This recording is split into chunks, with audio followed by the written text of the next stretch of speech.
تو میں سمجھتا ہوں کہ میرا پڑھانا بھی کامیاب ہوگا اور آپ کا پڑھنا بھی کامیاب ہوگا۔ محنت ضروری ہے، بغیر محنت کے انسان کچھ حاصل نہیں کرتا۔ اور تعلیم یہ تو ایک وسیع سمندر ہے۔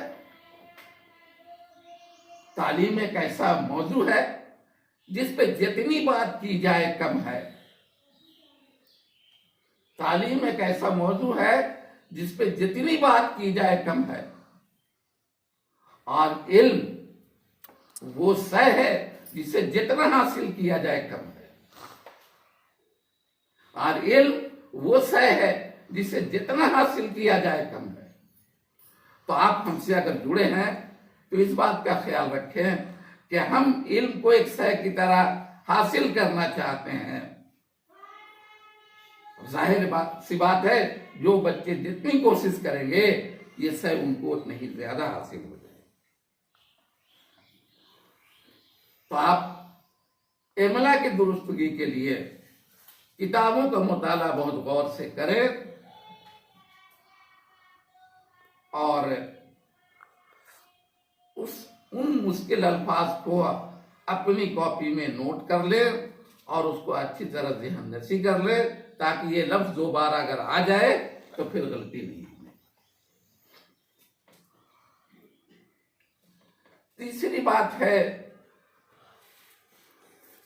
جملے کی درستگی۔ دیکھیے، یہ میری مادری زبان ہے، بولنا بہت آسان ہے۔ آپ بولنے میں اگر لغزش ہو جاتی ہے کہ بجائے کتاب پڑھی جاتی ہے کہ اگر بولتے ہیں ہم لوگ کتاب پڑھا جاتا ہے تو کسی طرح چل جاتا ہے۔ ہم لوگ اس کو انگریزی میں کہتے ہیں بھائی یہ سلپ آف دی ٹنگ ہو گیا، غلطی ہو گئی۔ لیکن اگر کتاب پڑھی جاتی ہے کہ بجائے آپ کتاب پڑھا جاتا ہے لکھ دیں گے تو یہ مانا جائے گا کہ آپ کو آتے ہی نہیں ہے کہ کتاب تذکیر ہے کہ تانیث ہے۔ تو ظاہر ہے کہ جملے کو درست کرنے کے لیے جنس کا جاننا بھی بہت ضروری ہے۔ کون سے الفاظ تذکیر ہیں، کون سے الفاظ تانیث ہیں، اس کا جاننا بھی بہت ضروری ہے۔ اور میں اس میں ایک بات اور کہہ دوں کہ یہ تذکیر و تانیث کا جاننا کوئی آسان بھی نہیں ہے، مسلسل آپ کو اس کے لیے کوشش کرنی ہوگی۔ جیسے انگریزی میں پریپوزیشن لامحدود ہے، ویسے ہی اردو میں تذکیر و تانیث بھی لامحدود۔ یہ آئے گا کیسے؟ یہ دھیرے دھیرے اگر آپ رفتہ رفتہ سیکھتے سیکھتے آپ اس کو سیکھ جائیں گے، جان جائیں گے۔ کچھ طریقہ ہم آپ کو بتاتے ہیں کیسے آپ کا یہ جنس درست ہو جائے۔ پھر میں کہوں گا آپ سے کہ کتابوں کا مطالعہ کریں۔ اردو کی جو بھی کتابیں آپ کے پاس ہیں ان کتابوں کا مطالعہ کریں، اور صرف سرسری نگاہ سے نہیں بلکہ گہرائی سے اس کا مطالعہ کریں، ڈیپ اسٹڈی کریں، تو بہت ساری باتیں آپ کے سامنے چھپ جائیں۔ ظاہر ہے کہ جب آپ اردو کی کتابوں کا مطالعہ کریں گے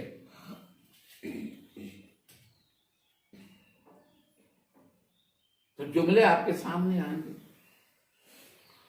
اس جملے میں بہت سارے اسم بھی ہوں گے، نون ہوں گے، سنگیا ہوں گے۔ اب اس سنگیا، یہ نون، یہ اسم تذکیر ہے کہ تانیث ہے، یہ وہ جملہ بتا ہے۔ جیسے اگر آپ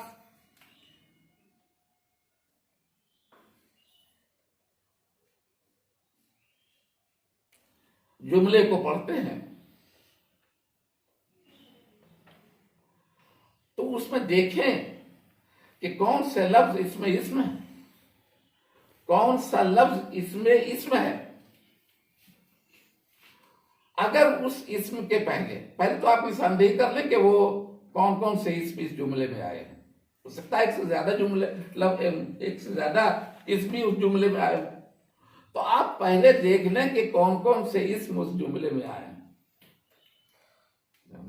دھیان سے سنیں گے. اگر اس اسم کے پہلے اس اسم کے پہلے کا اور کے کا استعمال کیا گیا ہے اس جملے میں تو آپ سمجھ لیں کہ وہ لفظ تذکیر ہے. اگر اس اسم کے پہلے کی کا استعمال کیا گیا ہے تو آپ سمجھ لیں کہ وہ اسم تانیث ہے. ہر جاندار شے کے لیے ہم لوگ مذکر اور مؤنث کا استعمال کرتے ہیں اور اس کا جنس جاننا اس کا جنس ہم لوگ دیکھ کے جان جاتے ہیں. لیکن بے جان چیز کو دیکھ کے ہم اس کا جنس نہیں جانتے بلکہ کتابوں کے مطالعے سے یہ جان جاتے ہیں کہ لفظ تذکیر ہے کہ تانیث. تو ہم لوگ اس میں بے جان چیز کے لیے مذکر و مؤنث کا استعمال نہیں کر کے تذکیر و تانیث کا استعمال یا ایک دوسرا لفظ ہم لوگ استعمال کرتے ہیں مذکر حقیقی اور مذکر غیر حقیقی. مذکر حقیقی جاندار کو کہتے ہیں اور مذکر غیر حقیقی بے جان کو کہتے ہیں. مذکر حقیقی لفظ کتا لے لیجئے تو یہ مذکر حقیقی ہے. بکری لے لیجئے تو یہ مؤنث حقیقی ہے. یہ مؤنث حقیقی ہے. اور اگر کوئی بے جان چیز آپ لیتے ہیں جیسے کتاب تو یہ مؤنث غیر حقیقی ہے. تو ہم لوگ جاندار کے لیے مذکر اور مؤنث کا استعمال کرتے ہیں اور بے جان کے لیے تذکیر و تانیث کا استعمال کرتے ہیں. اور ان دونوں کو چھوڑ دیں تو پھر ہم لوگ ایک تیسرا لفظ استعمال کرتے ہیں مذکر حقیقی مذکر غیر حقیقی مؤنث حقیقی مؤنث غیر حقیقی. بکری اگر مؤنث حقیقی ہے تو کتاب مؤنث غیر حقیقی ہے. کیونکہ بکری جاندار ہے اس لیے مؤنث حقیقی ہے اور کتاب بے جان ہے اس لیے وہ مؤنث غیر حقیقی. تو ایک طریقہ تو ہم نے یہ بتایا کہ آپ جنس کسی بھی اسم کا جنس کیسے پکڑیں گے کہ یہ جنس کیا ہے اس کی. تو پھر ایک بار میں کہوں گا آپ سے کہ کتابوں کا مطالعہ بہت دھیان سے کریں. اگر اس جملے میں کئی اسم آئے ہیں تو پہلے کئی اسم کی نشاندہی کر لیں اور پھر دیکھیں کہ اس کے پہلے اگر کے کا استعمال ہوا ہے تب تو وہ مذکر ہے تب تو وہ تذکیر ہے. اگر اس کے پہلے ٹھیک اس اسم کے پہلے کی کا استعمال ہوا ہے تو سمجھ لیں کہ وہ مؤنث ہے تانیث. ٹھیک اسی طرح سے اگر لفظ میرا اور میرے ہے اس کے پہلے اس اسم کے پہلے میرا یا میرے ہے تو سمجھ لیجئے وہ تذکیر ہے. اور اگر میری ہو جائے سمجھ لیجئے وہ تانیث. ٹھیک اسی طرح سے ہمارا یا ہمارے ہو اس اسم کے پہلے ہمارا یا ہمارے ہو تو سمجھ لیجئے کہ وہ اسم تذکیر ہے. اور اگر ہماری ہو جائے تو سمجھ لیجئے وہ لفظ تانیث. ٹھیک اسی طرح سے اس کا اور اس کے کا استعمال اس اسم کے پہلے ہو جائے تو سمجھ لیجئے وہ تذکیر ہے. اور جیسے ہی وہ اس کے پہلے اس کی کا استعمال ہو جائے